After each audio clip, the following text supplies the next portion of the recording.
তো গাইস দেখো এবছরের পাকা পাকা দেশি আম।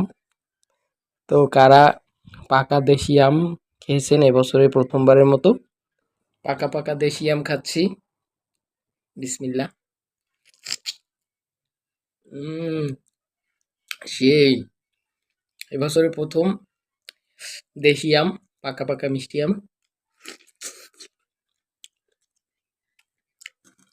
আপনারা কে কে খেয়েছেন তো কমেন্ট করে জানান।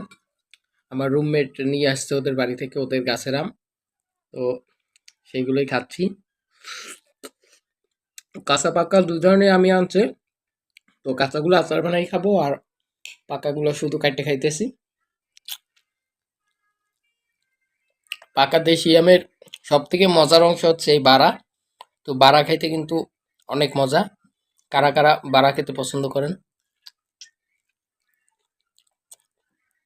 দেশি আমের যে আঁশটা আছে না, এই আঁশটার জন্য বারাটা আরো বেশি মজা লাগে।